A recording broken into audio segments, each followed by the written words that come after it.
تو وہ اللہ ہم سے اتنا پیار کرے،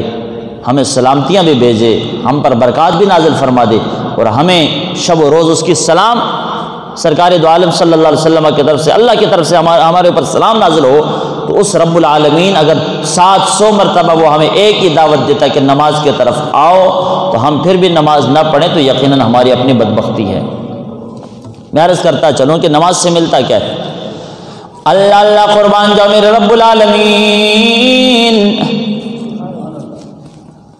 مولا کائنات نے ارشاد فرمایا یا ایھا الناس اعبدوا ربکم الذی خلقکم والذین من قبلکم لعلکم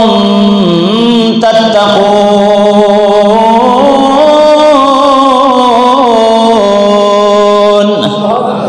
پروردگار عالم نے فرمایا اے لوگو اپنے رب کی عبادت کرو۔ اے پروردگار عالم کون سے رب کی عبادت کریں؟ اللہ فرماتا ہے الذی خلقکم والذین من قبلکم، جس رب العالمین نے تمہیں بھی پیدا فرمایا ہے، تم سے پہلوں کو بھی پیدا فرمایا ہے۔ اے پروردگار عالم عبادت کریں تیری، ریاضت کریں تیری، نماز تیری پڑھیں، روزہ تیرا رکھیں، پروردگار عالم تیری عبادت سے ملے گا کیا؟ اللہ فرماتا ہے لعلکم تتقون، جب میرے بندے میری عبادت کرو گے، میری ریاضت کرو گے، نمازیں میرے لیے قائم رکھو گے، رمضان کے روزے میرے لیے رکھو گے، زکوٰۃ میری خاطر دو گے، جہاد فی سبیل اللہ میری رضا کے لیے کرو گے، حج بیت اللہ میری رضا کے لیے کرو گے، اے میرے بندو جب میری عبادت کرو گے میں رب کے بارگاہ سے ایک بہت بڑا انعام بھی حاصل کرو گے۔ پروردگار عالم وہ تیرا دیا ہوا انعام کیا ہوگا؟ آقا کریم صلی اللہ علیہ وسلم پر نازل ہونے والے قرآن کے الفاظ موجود، اللہ فرماتا ہے لعلکم تتقون، عبادت میری کرتے چلے جاؤ، ریاضت میری کرتے چلے جاؤ، میں رب العالمین تمہارے سینوں کو تقوی اور پرہیزگاری کی دولت سے مالا مال فرما دوں گا۔ عبادت ہی تقوی کا سبب ہے، عبادت ہی کیا ہے؟ تقوی کا سبب۔ جس کے پاس تقوی آتا ہے نا پھر وہ ولی اللہ بنتا ہے۔ لا خوف علیہم ولا هم يحزنون، جو ولی کی شان بیان کی گئی ہے، آگے فرمایا الذین آمنوا وکانوا یتقون، جو متقی ہوگا وہی ولی ہوگا، جس کے پاس تقوی نہیں اور وہ ولی بن ہی نہیں سکتا۔ اور وہ تقوی کہاں سے ہے؟ قرآن کہتا ہے عبادت سے تقوی حاصل ہوتا ہے۔ تو جو غیر متقی ہو ولی نہیں ہو سکتا، اس کی وجہ یہ ہوتی ہے کہ اس کے پاس تقوی نہیں آیا، اور تقوی نہ آنے کی وجہ یہ ہے کہ ہر بندہ زمانے میں اٹھ کر ولی تو بننے کے دعویٰ تو کرتا ہے لیکن عبادت ایک بھی نہیں کرتا، نماز وقت پہ اس کی ادا نہیں ہے، زکوٰۃ وقت پہ وہ نہیں دیتا، ماں باپ اس پہ ناراض ہو جاتے ہیں، دیگر معاملات میں وہ بجا نہیں لاتا اللہ کے حقوق کو، اللہ کے بندوں کے حقوق کو، پھر وہ کہے کہ میں ولی بن گیا ہوں۔ اللہ فرماتا ہے عبادت کی بنیاد، تقوی کی بنیاد عبادت پر ہے اور ولایت کی بنیاد تقوی پر ہے۔ عبادت کرو گے تو تمہیں متقی بنا دوں گا، کون کہتا ہے؟ اللہ رب العزت۔ اور اسی عبادت میں سے ایک عظیم عبادت نماز ہے۔ کیا ہے بولو؟ نماز۔ اللہ اللہ قربان جاؤ میرے آقا کریم رحمت کونین کے غلاموں، میرے آقا کریم فرماتے ہیں ان لوگوں کے حوالے سے کسی کو مال و دولت کی جناب والا عزت اور شہرت لے کر ڈوبتی ہے، کسی کو جناب والا اہل و عیال کی غفلت جناب والا نماز سے روک دیتی ہے، کسی کو اپنی شہرت نماز سے روک دیتی ہے، کسی کو حکمرانی نماز سے روک دیتی ہے، کسی کو جناب والا وزارت جناب والا مصاحبت جو ہے وہ حکمرانی جو ہے وہ نماز سے روک دیتی ہے۔ میرے آقا کریم کے پیارے صحابی حضرت نوفل بن معاویہ رضی اللہ تعالی عنہما آپ فرماتے ہیں ان النبی صلی اللہ علیہ وسلم قال، بے شک نبی پاک صلی اللہ علیہ وسلم نے ارشاد فرمایا، فرماتے من فاتتہ صلاۃ کانما وہ تیرا حضرت معاویہ کے بیٹے حضرت نوفل فرماتے ہیں میرے اور آپ کے آقا جناب محمد رسول اللہ صلی اللہ علیہ وسلم فرماتے ہیں جس سے ایک نماز وقت کی فوت ہو جاتی ہے فکانما وہ تیرا اہلہ ومالہ، فرماتے میرے نبی نے فرمایا گویا کہ اس کا مال بھی سارا ہلاک ہو گیا ہے، اس کے اہل و عیال پر بھی ہلاکت نازل ہو چکی ہے۔ کیا ہوا ہے جس نے ایک نماز چھوڑ دی، جس کی ایک نماز رہ جاتی ہے، ایک نماز فوت ہو جائے۔ نماز فوت ہونے کا مطلب پتہ کیا ہوتا ہے؟ نماز فوت اس کو کہتے ہیں جو وقت سے رہ جائے۔ ہم تو زندگی میں نماز ادا ہی نہیں کرتے، کئی نمازیں بالکل ہی رہ گئی ہیں نا، ہمیں یاد تک نہیں ہو، نہ ہی ہمیں اس بات کی فکر ہے کہ دن قیامت کے حساب دینا پڑے گا، چلو نماز قضا کر لیں۔ جانتے بوجھتے ہر لمحات ہماری نمازیں بالکل چھوٹ جاتی ہیں، ہم نماز کو بھول بیٹھتے ہیں۔ یہ اس نماز کی بات نہیں ہو رہی، یہ اس نماز کی بات ہو رہی کہ بندہ ہو نمازی اور کسی ایک وقت کے نماز وقت سے ہٹ جائے، بعد میں اگرچہ اس نے قضا کر لی، یہ اس نماز کی وقت جو صرف بات ہے جو اپنے وقت سے نماز کو تاخیر کر لیتا ہے۔ فرمایا جس سے نماز فوت ہو جائے، سرکار فرماتے ہیں گویا کو وہ بندہ اینج ہے کہ جے میں او دا مال بھی سارا ہلاک ہویا تو دی اولاد بھی ساری چھین لئی گئی ہے، او دی اولاد بھی۔ اللہ اللہ قربان جاؤ مولا کائنات علی شیر خدا حیدر کرار رضی اللہ تعالی عنہ آپ سے کسی نے پوچھا تھا اے علی مصطفیٰ کریم کے اس فرمان کا مطلب کیا ہے؟ آپ فرماتے ہیں لوگوں مصطفیٰ کریم نے فرمایا جس نے نماز چھوڑ دی، جس کی نماز فوت ہو جائے اس کا مال سارا ہلاک، اس کے اہل و عیال سارے ہلاک، اس کی دولت اور مالداری جناب مال سب کچھ ہلاک، اس کی دنیا اور آخرت برباد ہو جاتی ہے۔ اس کا مطلب یہ ہے حضرت مولا کائنات فرماتے ہیں کئی دنیا میں آنے والے ایسے ہوتے ہیں مسلمان کہ جن کی نمازوں میں غفلت ہو جاتی ہے، اس غفلت کا سبب مال کی کثرت بن جاتی ہے۔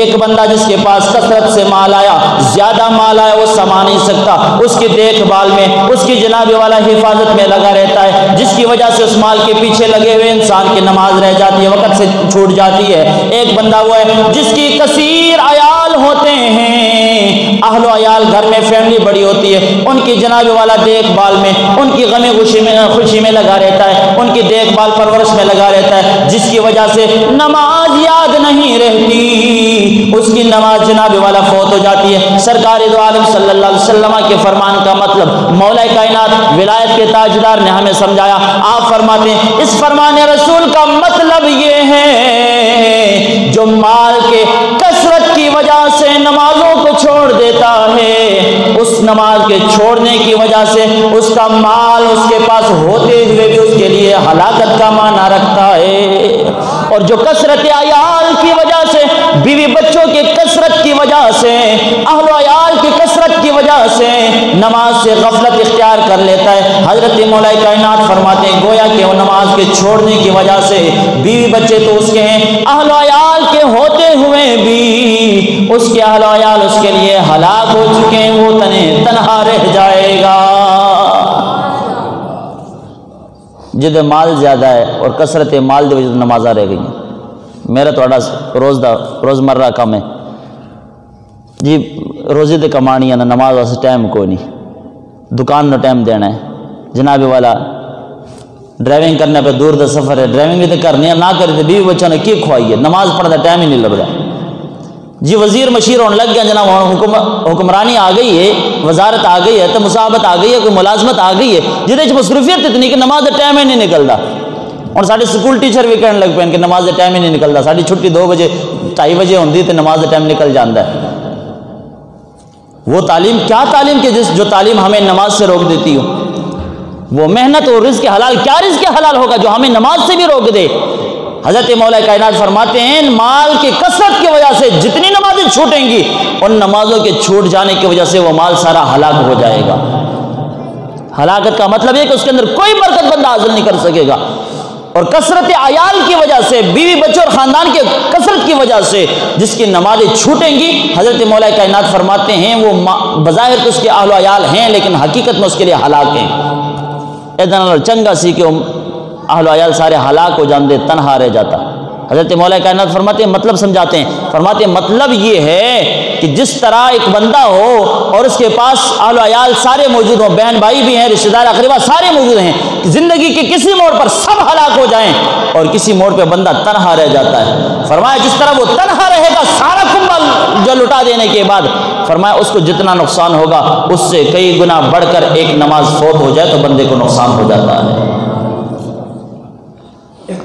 اللہ اللہ قربان جو میرے آقا کریم رحمت کونین کا فرمان، حضرت عبداللہ بن عباس رضی اللہ تعالیٰ عنہ فرماتے ہیں قال النبی صلی اللہ علیہ وسلم من جمع بین الصلاتین،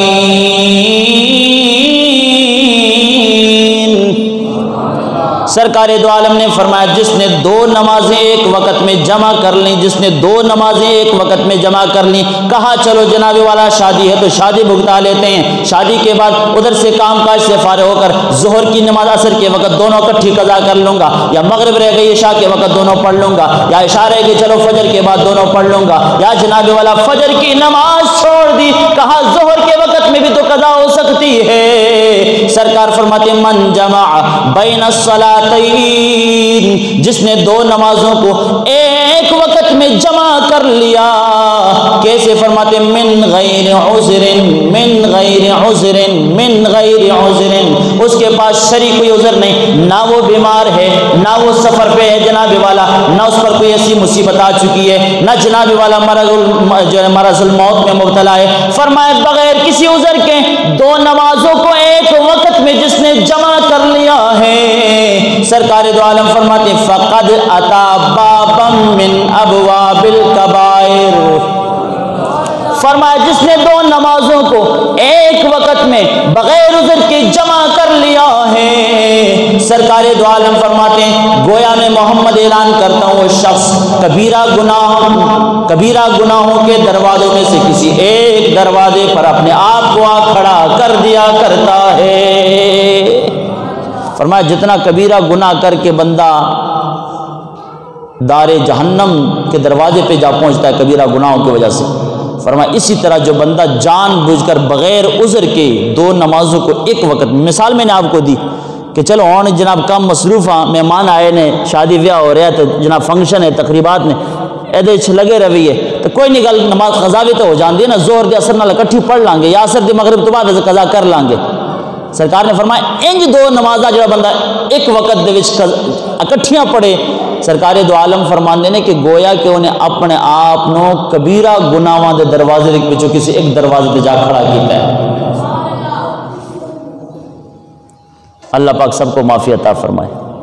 یہ وہ باتیں ہیں جو صدیوں پہلے سرکار بتا کر گئے، اور آقا علیہ السلام کی بتائی ہوئی باتیں آج میرے اور آپ کے معاشرے میں سب سامنے ہیں، ہم آنکھوں سے دیکھتے ہیں، سرکار نے بغیر دیکھے 14 صدیاں پہلے بتا کر گئے کہ میری امت میں ایسا بھی وقت آئے گا کہ لوگ ایسے ایسے بہانے بنا کے رب کی عبادت سے کنارہ کش ہو جائیں گے، سرکار نے سب کچھ بتا دیا۔ آج وہ میرے اور آپ کے معاشرے میں، میرے اور آپ کے سوسائٹی میں یہ ساری باتیں موجود ہیں۔ ہم میں سے کون ہے جس کے گھر میں کوئی خوشی ہو تو وہ خوشی کے موقع پر تقریب سجی ہو، شادی کی ہو، کسی اور ایسی تقریبات ہوں سجائی گئی ہوں تو وہ نماز کا وقت آئے تو وہ نماز پڑھتا ہو اور تقریبات کو تاخیر کرتا ہو؟ کوئی بھی نہیں ہے۔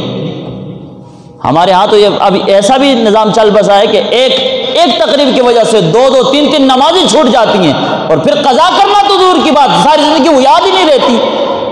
اور خوشی کا اظہار کیا جاتا ہے کہ نماز کوئی پرواہ نہیں جناب، کوئی غم ہی کوئی نہیں۔ سرکار فرماتے جس کی ایک رہ جائے اس کا مال سارا تباہ ہو جاتا ہے، اس کے اہل و عیال سارے تباہ ہو جاتے ہیں، اور ہم کئی نمازیں چھوڑ کر ساری عمر پرواہ ہی نہیں ہے۔ اس لیے میں گزارش کروں گا دوستو، ماضی میں جتنی نمازیں ہماری رہ گئی ہیں، جانے انجانے میں انسان غفلت کا شکار ہے، شیطان کے وسوسوں میں آ جاتا ہے، نمازیں رہ جاتی ہیں۔ آسان طریقہ، نہ بندہ بور ہوئے زیادہ، نہ بندہ اکتا جائے، نہ تھک جائے، نہ مشکل میں پڑ جائے، ہر وقت کے نماز کے ساتھ اسی وقت کے قضا بھی جو ہے ادا کر لیا کریں۔ فجر کی نماز کے ساتھ 2 فرض فجر کے یہ نیت کیا کریں، مولا ماضی کے گزری زندگی کے فجر جو قضا مجھ سے ہوئی ہے اس کی نیت کرتا ہوں، قبول فرما۔ فجر کے ساتھ فجر ادا کریں، ظہر کے ساتھ ظہر 4 رکعت ادا کریں، عصر کے ساتھ عصر کے 4 فرائض ادا کریں، مغرب کے ساتھ 3 فرض مغرب کے ادا کر لیں، عشاء کے ساتھ 4 فرض اور 3 وتر جو ہیں وہ مغرب کے عشاء کے ساتھ ادا کر لیں۔ اسی طرح 1 سال میں ہم اگر یہ معمول اپنا بنا لیں تو بات اندازہ لگائیں کہاں سے کہاں تک چلی جاتی ہے کہ ماضی کے 1 سال بھر زندگی کی جو ہے ہماری نمازیں سب ادا ہو جاتی ہیں۔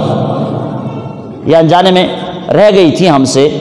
لیکن سرکار دو عالم صلی اللہ علیہ وسلم فرماتے جس نے جان بوجھ کر 2 نمازیں جو منشور میں نے بتایا، جو مثال میں نے دی کہ ہمارے ہاں جو کیا جاتا ہم کرتے ہیں، اس طرح جس نے 2 نمازیں ایک وقت میں پڑھی، سرکار دو عالم فرماتے ہیں اس نے اپنے آپ کو کبیرہ گناہوں کی وجہ سے جو عذاب ملنا ہے جہنم میں، اس جہنم کے دروازوں میں سے کسی ایک دروازے پہ لا کر اپنے آپ کو کھڑا کر دیا اس نے۔ اور نماز کی پھر برکتیں بھی ہیں، یہ نہیں کہ صرف نماز کے ترک پر جو ہے عذاب ہی ہے، نماز کے ترک پر عذاب ہے، لیکن اس کے مد مقابل اگر نماز کو ہم اپنائیں گے، نماز کی حفاظت کریں گے، اس کا اہتمام کریں گے، اس پر اللہ رب العزت ہمیں برکتی بھی عطا فرما دیتا ہے۔ اللہ اللہ قربان جو میرے آقا کریم رحمت کونین صلی اللہ علیہ وسلم کے پیارے صحابی حضرت عبداللہ بن عمر بن عاص، سبحان اللہ کی آواز ہے، عن عبد اللہ بن عمر بن عاص رضی اللہ تعالی عنہ، حضرت عبداللہ بن عمر بن عاص رضی اللہ تعالی عنہ فرماتے ہیں ان النبی صلی اللہ علیہ وسلم ذکر الصلاۃ یوما، ایک دن صحابہ کرام کے جرمٹ میں بیٹھ کر آقا کریم صلی اللہ علیہ وسلم نے نماز کا تذکرہ فرمایا، اپنے صحابہ کرام کے جرمٹ میں، حضور صحابہ کی محفل میں بیٹھ کر، مجلس میں بیٹھ کر آقا کریم نے نماز کا تذکرہ فرمایا۔ بھائی ظہر اس طرح پڑھ لینی چاہیے، مغرب اور عصر اس طرح پڑھ لینی چاہیے، عشاء کی اتنے رکعتیں اس طرح پڑھ لینی چاہیے، نماز کی اہمیت بیان فرما رہے تھے سرکار دو عالم صلی اللہ علیہ وسلم۔ میرے آقا کریم کے صحابی فرماتے ہیں ذکر کرتے کرتے آقا کریم صلی اللہ علیہ وسلم نے یہ بات بتا دی، آقا کریم نے فرمایا من حافظ علیہا کانت لہ نورا و برہانا و نجاتا یوم القیامہ۔ فرمایا میرے آقا کریم صلی اللہ علیہ وسلم نے جو بندہ نماز کا اہتمام کرتا ہے، نماز پر پابندی کرتا ہے، رحمت کونین فرماتے قیامت کا دن ہوگا یہی نماز اس بندے کے مشکل وقت میں اس کے لیے ایک نور بن کے سامنے ظاہر ہو جائے گی۔ وبرہانا، اگر دیگر گناہوں کی وجہ سے بندہ اللہ رب العزت کے حکم کے زد میں آ گیا اور جہنم جانے لگا، فرماتے ہیں نماز اٹھ کر اس کی لیے رہنمائی کی دلیل بن جائے گی۔ وَنَجَاتً يَوْمَ الْقِيَامَةِ، دیگر گناہوں کی وجہ سے بندہ مومن جب جہنم کا مستحق ٹھہرایا جائے گا، جہنم کی طرف لے جایا جائے گا، سرکار دو عالم فرماتے ہیں بندہ مومن کے نامہ اعمال میں اگر نمازیں موجود ہوئی تو یہی نماز اٹھ کر رب العالمین کے بارگاہ میں شفاعت کرے گی۔ آقا کریم فرماتے ہیں وَنَجَاتً يَوْمَ الْقِيَامَةِ، عذاب الہی سے نجات دلانے کے لیے بروز قیامت یہی نماز بندہ مومن کے لیے کفایت کر جائے گی۔ لیکن اس کے مد مقابل اس کا برعکس بھی حکم موجود ہے، فرمایا وَمَن لَّمْ يُحَافِظْ عَلَيْهَا، جو بندہ نماز کا اہتمام نہیں کرے گا، جو بندہ نماز میں غفلتیں کرے گا، سستیاں کرے گا، آقا کریم صلی اللہ علیہ وسلم فرماتے ہیں وَمَن لَّمْ يُحَافِظْ عَلَيْهَا لَمْ يَكُن لَّهُ نُورًا وَبُرْهَانًا وَنِجَاتًا يَوْمَ الْقِيَامَةِ۔ دنیا میں رہ کر حضرت انسان تو نے اپنے آپ کو نمازوں سے غافل کر دیا ہے، سرکار دو عالم فرماتے ہیں قیامت کے دن جہاں اس نماز نے تیرے لیے روشنی پیدا کرنی تھی، جہاں اس نماز نے تیرے لیے تیرے حق، تیری جناب والا حق پر گامزن ہونے کی دلیل دینی تھی، جہاں اس نماز نے تیرے لیے جناب والا رب کے بارگاہ میں شفاعت کر کے قیامت کے دن تجھے رب کے عذاب سے نجات دلانا تھا، اس مقام پہ جا کر جو نماز میں سستیاں کرے گا اس دنیا میں، اللہ کے حبیب صلی اللہ علیہ وسلم فرماتے ہیں لم یکن لہ نورا وبرہانا ونجاتا، یہ عظیم 3 انعامات نماز کی بدولت رب نے عطا فرمائے تھے۔ بندہ مومن دنیا میں نماز کے اندر سستی کر کے آقا کریم فرماتے ہیں اللہ کے بڑے بڑے 3 انعامات سے اپنے آپ کو محروم کر دے گا۔ اس لیے نماز کی پابندی اہتمام، نماز کی ایک روز مومنوں تمہیں مرنا ضرور ہے، ایک روز مومنوں تمہیں مرنا ضرور ہے، ایک روز مومنوں تمہیں مرنا ضرور ہے، پڑھتے رہو نماز یہ قول رسول ہے۔ آقا کریم صلی اللہ علیہ وسلم فرماتے جو نماز نہیں پڑھے گا قیامت کے دن نہ اس کے لیے روشنی ہوگی، نہ اس کے لیے نجات ہوگی، نہ اس کے لیے کوئی دلیل جہنم لے جانے کے لیے کوئی دلیل پیش کی جائے گی۔ آقا کریم نے فرمایا اس سے اگلی بات بڑی تعجب کی اور بڑی حیرت کی بات ہے، میرے نبی کے غلاموں آدوال کے روشن ضمیر ذرا سنو تو صحیح میرے آقا کریم کا فرمان، یہیں پہ سرکار نے بات ختم نہیں فرمائی، آگے فرمایا وَكَانَ مَعَ فِرْعَوْنَ وَحَامَانَ وَأُبَيِّ بْنِ خَلْفٍ۔ استغفر اللہ، سب بولیں الیعاذ باللہ، بولیں سارے الیعاذ باللہ، الیعاذ باللہ، پناہ مانگنی چاہیے ہمیں۔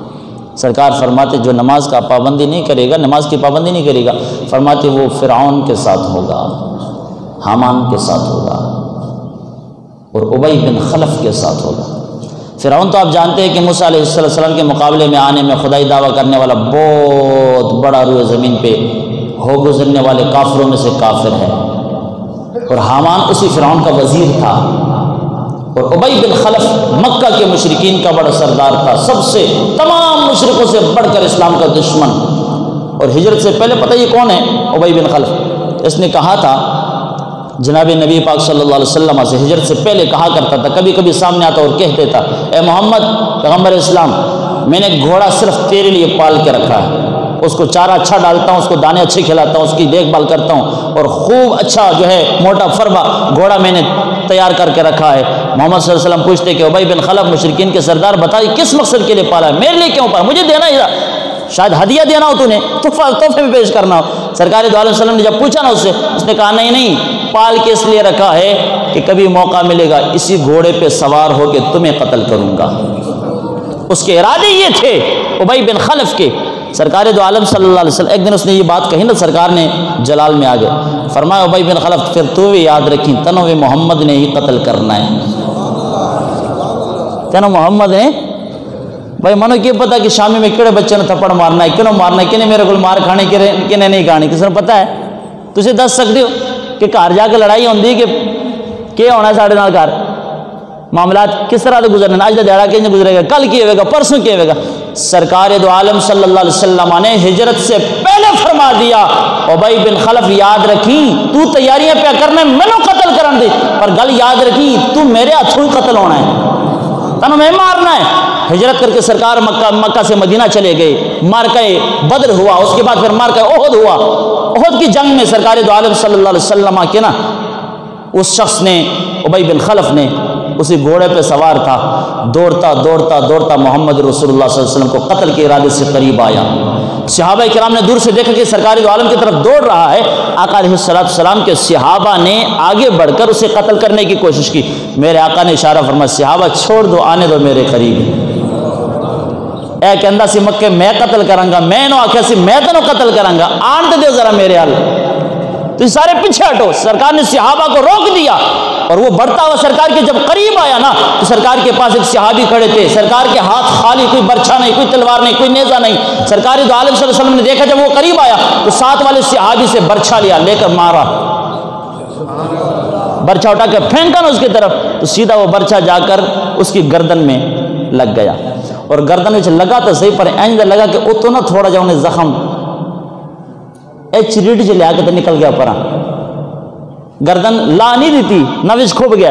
اتو تھوڑا جنا جو ماس پاڑ کے چریٹ دے کے جناب زخم کر کے تو پرا نکل گیا برچ۔ وہیں سے وہ تڑپ کے گھوڑے سے گرا، پھر اٹھا، دوڑا، 2 قدم روکے، پھر گرتا تھا، پھر اٹھتا تھا، پھر گرتا تھا، پھر اٹھتا، اس طرح گرتے اٹھتے چلتے چلتے چیخیں لگاتے ہوئے جناب والا اس کی آوازیں نکلتی تھی، اور دوڑتا دوڑتا اپنے لشکر میں پہنچا۔ اس لشکر میں ابو سفیان بھی موجود تھے، اس وقت کلمہ نہیں پڑے تھے ابو سفیان، لشکر کے سپہ سالار کی حیثیت سے وہ میدان جنگ میں اترا کرتے تھے، بڑے بہادر اور بڑے جنگجو اور بڑے جناب مالدار اور بڑے زور و شور کے ساتھ نکلا کرتے تھے۔ ابو سفیان قریش کے بڑے سردار کہلاتے تھے، اس وقت وہ بھی موجود تھے۔ جب ابی بن خلف دوڑتا چیختا ہوا اپنے لشکر میں پہنچا، اس کی چیخ و بکا محدثین نے لکھا کہ اس طرح کی آواز نکل رہی تھی جس طرح کہ بیل بولتا نہیں ہے، ٹگا جی میں بولتا ہے، ان دی آوازیں نکل دیا۔ ابو سفیان نے انہوں تو پڑھا ہونا کہ شرم کر، حیا کر، اے ماڑی جی زخم، ماڑا جی زخم لگیا ہے تو ماڑی جی چریٹ آئی ہے تنوں، یہ پورا خون بھی نہیں نکلیا تیرا، تو چیخا تیری آسمان میں ٹکر دیا نا پہیاں۔ انہوں نے کہا چھڑ گل دے، مار کی دیے، مار بھی تو محمد دیے نا، انہوں نے کسی اور مارے ہوں تو میں نہ چیختا، مار بھی تو محمد دیے۔ اور مکہ کی ہجرت تو پہلے جناب محمد رسول اللہ صلی اللہ علیہ وسلم نے منو کیا سی کہ تو میرے ہاتھوں قتل ہونا ہے۔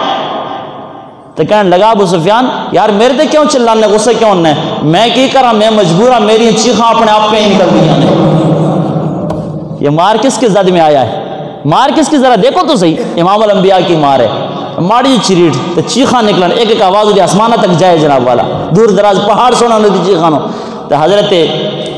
نبی پاک صلی اللہ علیہ وسلم دے صحابہ فرماندے نے کوئی چیخ دا سی تے او دے قریش دے افراد جنہوں منع کر دے سن کہ نہ چیخ یار، شرم کر، حیا کر، تیری یہ چیخا سن کے مسلمان کی سمجھن گے کہ ہونے لمحے پہ گئے نے۔ تو وہ کہندا ہوندا سی یار کسی اور دی سٹ لگی ہوندی نا تے شاید میں نہ چیخدا، پر میں ہن چیخنا مجبور ہاں چیخن تے محمد دی مار پہ گئی ہے۔ تے انہاں کیا سی اپنا وعدہ انہاں پورا کر چھڑیا۔ وہ کہنے لگا ابو سفیان سے کہ ابو سفیان تو چیخوں کی بات کرتا ہے، اللہ کی عزت کی قسم یہ تو برچھا مارا انہوں نے، اگر میری طرف منہ مبارک کر کے جناب محمد تھوک بھی دیتے پھر بھی میرا یقین کامل تھا کہ اس تھوک کی وجہ سے میں مر جاتا، اور چیخوں تو نہیں تو اور کیا کروں۔ کہنے لگا ابی بن خلف ابو سفیان سے کہ ابو سفیان مجھے منع کرتے، مجھے شرم دلاتے ہو، میں کیا کروں یار، مجبور ہوں، درد اتنا ہے، اللہ کی قسم، لات و عزا کی مجھے قسم ہو کہ میں اگر تمہیں بتاؤں تو یہ جو درد مجھے ہو رہا ہے، اگر یہ درد لے جا کر مکہ مکرمہ میں سارے حجاز مقدس میں دشمنان اسلام کے پاس یہ درد جو ہے اگر بانٹ دیا جائے تو ایک لمحے میں سارا حجاز مقدس کے کفار و مشرکین تباہ اور برباد ہو جائیں، اتنا سخت درد تھا۔ یہ ہے میرے آقا علیہ السلام کے ایک ضرب کی برکت، اور اس نے کہا تھا کہ غلط ارادے سے کہ میں تمہیں قتل کر دوں گا، سرکار نے فرمایا کہ تو میرے ہاتھوں سے قتل ہو جائے گا۔ یہ ابی بن خلف سرکار دو عالم فرماتے ہیں وَكَانَ مَعَ فِرْعَوْنَ وَحَامَانَ ابی بن خلف فرمایا بے نمازی فرعون دے نال ہوے گا، حامان دے نال ہوے گا، ابی بن خلف اتنے بڑے اسلام دے دشمن دے نال ہوے گا۔ اس واسطے اللہ وحدہ لا شریک سانو سب نو اپنی بارگاہ بلند و بالا چو معافی عطا فرمائے،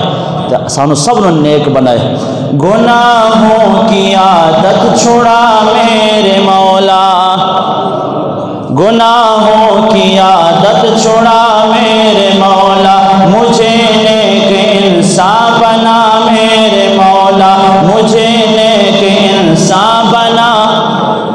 بھائی میرے مولا کی تو آواز آنی چاہیے نا، اپنے مولا سے سب نے مانگنا ہے۔ گناہوں کی عادت چھڑا میرے، گناہوں کی عادت چھڑا میرے مولا، مجھے نیک انسان بنا میرے مولا، جو تجھ کو جو تیرے نبی کو پسند ہو، مجھے ایسا انسان بنا میرے مولا، مجھے ایسا انسان بنا میرے مولا، تو مسجود میرا میں ساجد ہوں تیرا، تو مسجود میرا میں ساجد ہوں تیرا، تو معبود میرا میں عابد ہوں تیرا،